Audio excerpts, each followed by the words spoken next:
Assalamu alaikum dear students of grade 6. Today we are going to discuss another problem, that is problem number 2, under the main heading of making difficult measurement. Now this time the page number on which this problem has been given is page number 8 of chapter number 1, Science Skills. Now what is the problem of the day? आज का हमारा जो problem है that is problem number 2 हम discuss करने जा रहे हैं, and this problem is related to that we have to find out, or how do you calculate the volume of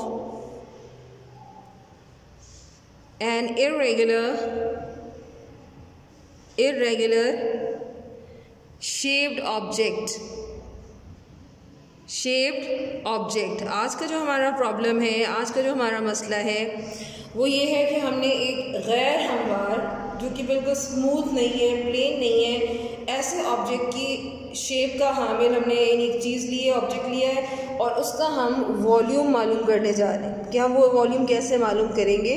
suppose that irregular shaped object is a stone, और वो irregular shaped object क्या है? वो एक पत्थर है जिसकी जो सरफेस है वो अनइवन है, हमवार नहीं है या स्मूथ नहीं है, जिसको हम कहते हैं कि ये सरफेस इसकी प्लेन नहीं है। तो we have taken an example of stone here as irregular shaped object. Now we are going to calculate और sort out that how you will calculate, or how do we find out the volume of that irregular shaped object. So first we are going to write the solution. इसके लिए हम सबसे पहले लिखेंगे solution. In case of sorting out this problem you have to put some water into a measuring cylinder first. So suppose कि आप इसके लिए जो इंस्ट्रूमेंट लेंगे, that instrument is called a measuring cylinder. इसके लिए आपने किस चीज़ का इंतखाब करना है? एक राइट इंस्ट्रूमेंट का, and that right instrument is measuring cylinder. Measuring cylinder क्या है? मेजरिंग सिलेंडर एक ऐसा आपका कंटेनर होता है जिस पर एक साइड पे इस तरह की वैल्यूज़ या मार्किंग हुई होती है, और उस पर कुछ नंबरिंग्स लिखे होते हैं, जैसे 10, 20, 30, 40, 50, 60 and so on, depending upon the quantity of the liquid, depending upon the quantity of the substance. ये मेजरिंग सिलेंडर डिफरेंट वॉल्यूम में अवेलेबल होते हैं, क्योंकि हम वॉल्यूम मालूम करना चाह रहे हैं, तो वॉल्यूम जो है ज़्यादातर लिक्विड से रिलेटेड वर्ड है। So you have to put some water into it, into this measuring cylinder. What is the name of this instrument? Measuring cylinder. इसमें आपने लेना है कुछ अमाउंट में वाटर। सपोज कि हमने वो वाटर ले लिया अप टू 50 क्यूबिक सेंटीमीटर, यानी यहाँ पर हमारी जो कैपेसिटी है वाटर की, यानी जो वाटर हमने इसमें फिल किया हुआ है, that is up to 50 cubic centimetre. 50 centimetre cube और क्यूबिक सेंटीमीटर, यहाँ तक हमने वाटर अपना मेजरिंग सिलेंडर के अंदर फिल कर दिया। Then carefully lower the object into the water until it is fully submerge. फिर आपने क्या करना है? अपने इर्रेगुलर शेप ऑब्जेक्ट को धागे की मदद से बांध लेना है, और उसको आराम से, एहतियात से आपने क्या करना है? मेजरिंग सिलेंडर के अंदर इस तरीके से सबमर्ज करना है, या इसको आपने केयरफुली इसको जो है वो लोअर करना है या डिप कर देना है, डिप इनटू द वाटर।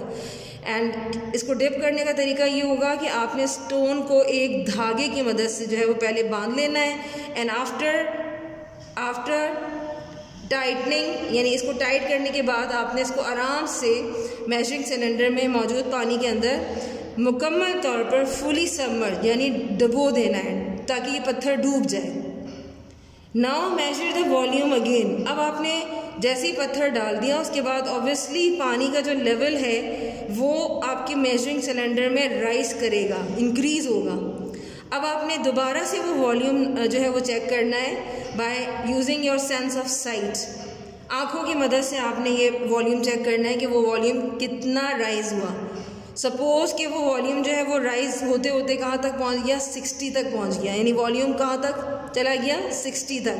पहले 50 पे था, अब वॉल्यूम कहाँ चला गया? 60 क्यूबिक सेंटीमीटर पर। तो वॉल्यूम का जो इंक्रीज हुआ वो 50 से 60 यानी 10 मजीद हो गया।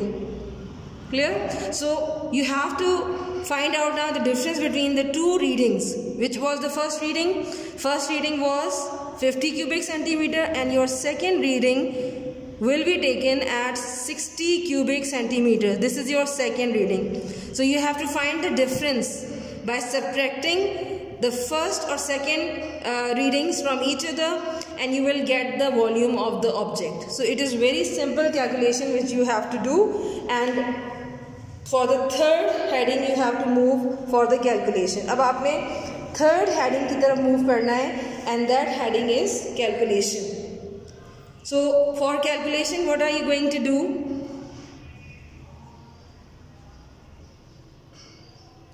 Calculation के लिए आप क्या करेंगे? Calculation के लिए आपने ये करना है, first you have to write, पहले आप ये लिखेंगे या आपने ये लिखना है कि वॉल्यूम ऑफ वाटर जो आपने मेजरिंग सिलेंडर में लिया वो क्या था। So first volume of water will be written here which is 50 cubic centimetre. 50 cubic centimetre, this is your first reading.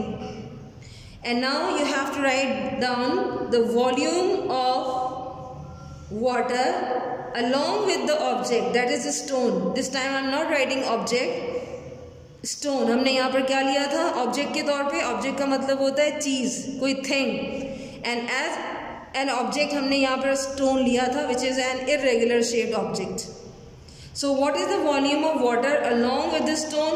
Right down that volume here. और हमने वो सेंस ऑफ साइट के इस्तेमाल से हमने ऑब्जर्व किया कि जैसे ही पत्थर को हमने पानी में डाला, पानी का लेवल जो है वो बढ़ा, थोड़ा सा बढ़ने के बाद ये कहाँ पहुँच गया? 60 centimetre cube. So this will be your second reading along with the water and stone, 60 centimetre cube. Now finally you will get your answer in the third statement. Volume of stone, that is volume of object, is equals to, this step is very important because in this step you will get your answer. What are you going to do? You have to calculate the difference between the two readings with each other by subtracting the second value, the second reading, from the first reading. And what is your second reading? I am writing here the second reading. जो second reading या second volume आपने पढ़ा measuring cylinder से था वो 60 cubic centimetre था, and your first reading is 50 cubic centimetre. First reading और second reading को आपने माइनस करना है। So you will subtract second reading, that is first reading, from the second reading. यानी पहले आपने सेकेंड रीडिंग लिखनी है 60 cubic centimetre minus, what is the meaning of difference? Minus 50 cubic centimeter. And when you will subtract 50 from 60 cubic centimeter, you will get your answer of volume of object, that is a stone, 10 cubic centimeter. So this is your answer of volume of an irregular shaped object, that is stone.